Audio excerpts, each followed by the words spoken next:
Welcome to the deep dive. We've got a genuinely massive stack of health data on the table today, and I'm so glad you're joining us to sort through all of this. Yeah, it is a huge stack today. It really is. And, if you keep up with health and longevity research, you already know that the landscape of advice shifts, well, it shifts constantly. But today, we're analyzing a cross-section of recent, highly debated findings. Right. We have the brand new 2025-2030 Dietary Guidelines for Americans, which are already causing quite a stir, plus some incredibly rigorous clinical trials on ultra-processed foods, a major network meta-analysis on diet types, and some updated baselines on hydration and exercise. It's a lot to cover. Definitely. So the mission for this deep dive is straightforward. For anyone who feels overwhelmed by conflicting health advice, whether you are just trying to gain an edge in your daily energy or you want to live a longer, healthier life, this deep dive is your ultimate shortcut. We want to cut through the noise, look at what the science actually says about how we fuel and move our bodies, and uncover some massive aha moments. And we have some really good ones today. We do. And to set the stage for you listening, I am looking right now at the visual backdrop in your lab. It's this bright, modern setting, and you've got this massive interactive display pulled up showing that controversial new dietary food pyramid right next to all those metabolic charts. It looks like mission control for human physiology. It kind of is, honestly. And what strikes me when looking at all these sources up on the board together is how they challenge a lot of our default assumptions. We aren't just going to look at what the latest studies say, but the physiological mechanisms driving those results. Right. Because I think for anyone listening who wants to optimize their daily routine without getting bogged down in conflicting headlines, seeing how these different pieces of data interact is going to be incredibly useful. Let's jump right into it then. Let's start with the movement data. We have this major study out of the Harvard T.H. Chan School of Public Health. Now, the standard federal recommendation for physical activity is a baseline most people are familiar with. It's 150 to 300 minutes a week of moderate intensity exercise, Right. or 75 to 150 minutes of vigorous activity. Yep. The classic baseline. Exactly. And the study confirms that hitting this minimum reduces your risk of early death by up to 21%, which right out of the gate is a solid return on the time invested. It is. And the true strength of this study is the scale. The researchers didn't just look at a small cohort over a few months. They analyzed 30 years of medical records and mortality data. Wow, 30 years. 30 years, pulling from over 100,000 adults via the Nurses' Health Study and the Health Professionals Follow-Up Study. When you have a data set that massive stretching over 3 decades, the patterns you see regarding cardiovascular health and longevity carry a tremendous amount of weight. Okay, let's unpack this, because the researchers found a very specific threshold where the benefits actually compound. They found that people who exercised 2 to 4 times that minimum recommendation, meaning up to 600 minutes of moderate activity or 300 minutes of vigorous activity a week, they lowered their risk of early death by as much as 31%. Which is a huge jump. It is.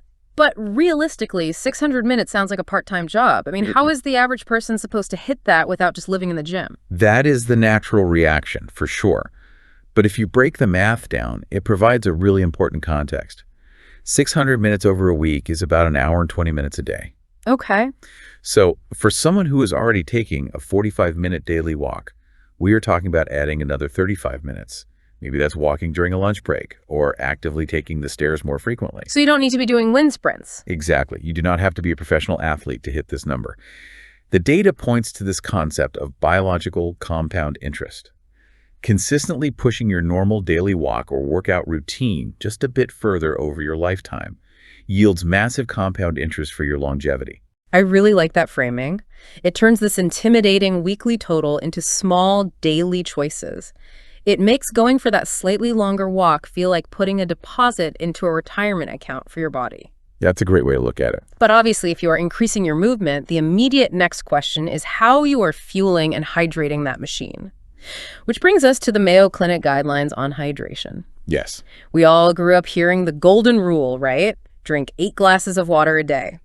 But the clinical reality here is quite a bit higher. The Mayo Clinic notes that while 8 glasses is a good rule of thumb, the average healthy adult actually needs about 11.5 cups, or 2.7 liters, to 15.5 cups, which is 3.7 liters, of total fluid daily. Which is a target that usually catches people off guard. If you try to consume 15 cups of water entirely from a water bottle while just sitting at your desk, you're going to be miserable. Yeah, you'd never leave the bathroom. Exactly. But the key phrase in the Mayo Clinic data is total fluid. About 20% of your daily fluid intake actually comes from the food you eat. Which is a huge relief, honestly. And the guidelines specifically highlight foods that act as hydration powerhouses. We are looking at cantaloupe, strawberries, watermelon, cabbage, squash. Yes. Foods that are practically entirely water by weight. It is a great biological hack to essentially eat your water. Yeah. But from a practical standpoint, how do you track this without obsessively measuring every cup and every piece of fruit? The sources outline a much more intuitive approach to self-monitoring. Yeah. Your body has immediate self-checks. Essentially, you shouldn't feel thirsty often, and your urine should be colorless or light yellow. Just a quick visual check. Exactly. Yeah. If you are waiting until you actively feel thirsty, your body is usually already mildly dehydrated, and the downstream effects of that dehydration are very noticeable. We're talking about dark urine, headaches, and noticeably decreased physical performance. I see the logic there, but I do want to add a quick word of caution from the sources because more is not always infinitely better. Right, the extreme end. Yeah. There is a rare but dangerous condition called hyponatremia. If you rapidly drink too much water, your kidneys literally can't flush the excess fast enough. Your blood sodium levels drop dangerously low, which can be life-threatening. So the goal is steady hydration, not a volume chugging contest. Exactly. It's about a steady, consistent balance across both your beverages and your food. Speaking of food, let's pivot to what is arguably the most exhausting topic in health, the diet wars. Oh, the endless diet wars. It is endless. Low fat, low carb, keto, balanced. It's a perpetual tug of war. But we have a massive network meta-analysis in front of us that really clarifies things. This isn't just one isolated study. Researchers aggregated 36 trials involving over 4,000 participants, tracking them for 12 months or more. A network meta-analysis, or an NMA, is incredibly useful for this exact kind of debate because it compares multiple interventions simultaneously to see the overarching trends. They categorize the diets across the spectrum. You had moderate macronutrient, low fat, high carb, high fat, low carb, alongside a usual diet control group. And the results from aggregating all these long-term trials are genuinely shocking for anyone caught up in policing their macros. What did they find? Compared to the usual diet, all of these structured diets resulted in virtually the same significant physical changes. All of them? All of them. We're looking at an average weight loss of about 5 kilograms, a BMI drop of 2 points, and a waist circumference reduction of 5 centimeters, practically across the board. That is fascinating. So whether someone was strictly avoiding fats or strictly avoiding carbs, the primary physical results after a year were practically identical. Yeah. I know some proponents will point out that the high-fat, low-carb diet, which is the keto neighborhood, did technically perform slightly better than the moderate diet. But when you look at the actual numbers, it was an additional 0.77 kilograms of weight loss. Right. That is the minor victor here. Less than a kilogram of extra weight loss over an entire year of strict dieting. That is clinically minimal. It really puts the whole macronutrient obsession into perspective. The mechanism of weight loss is remarkably consistent regardless of the specific protocol. We actually see the exact same pattern in the stat pearls data regarding intermittent fasting. The time-restricted eating. Yes. Protocols like the 16.8 or the 5.2 diet absolutely lead to weight loss, and they lower HbA1c, which is a key marker for blood sugar. However, mathematically speaking, the benefits are largely comparable to traditional caloric restriction. So intermittent fasting isn't necessarily a metabolic magic trick. It's just a structural tool to help people maintain a caloric deficit. Precisely. If we connect this to the bigger picture, the data strongly suggests that adherence to a healthy pattern matters far more than strictly policing exact macronutrient ratios. The magic isn't in a specific name brand diet, it's in finding a nutritious pattern you can actually stick to over the long haul.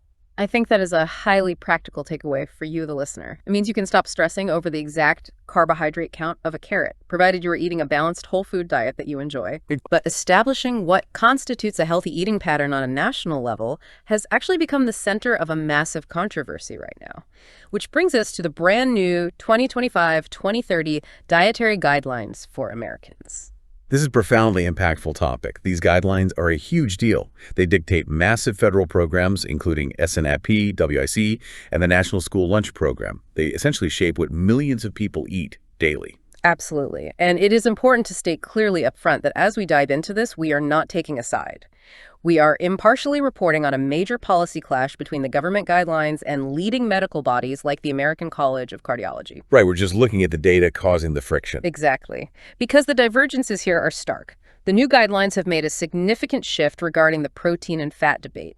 They now recommend prioritizing protein at every single meal, raising the suggested daily amount from 0.8 grams per kilogram of body weight to a range of 1.2 to 1.6 grams per kilogram. And part of the rationale there is likely to combat issues like sarcopenia, the natural loss of muscle mass as we age. Sure, but the controversy stems from the visual graphic they have paired with this, which heavily emphasizes red meat, cheese, and whole milk.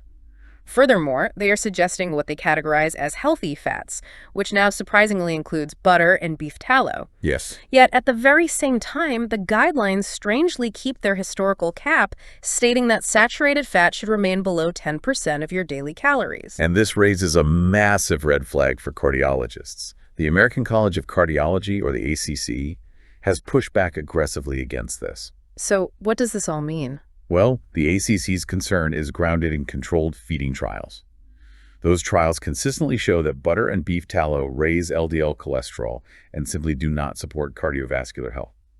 The ACC argues that there's an inherent contradiction here. How so? If Americans follow the new guidelines to increase animal protein and incorporate these newly approved fats like butter and tallow, it will be virtually impossible for them to easily stay under that 10% limit for saturated fat. It sounds like telling someone to press the gas pedal and the brake at the exact same time. It is a profound contradiction. The ACC strongly prefers plant proteins, things like beans, soy, and lentils, and liquid oils like olive oil. They have warned that the government's new food graphic looks like a confusing inverted pyramid.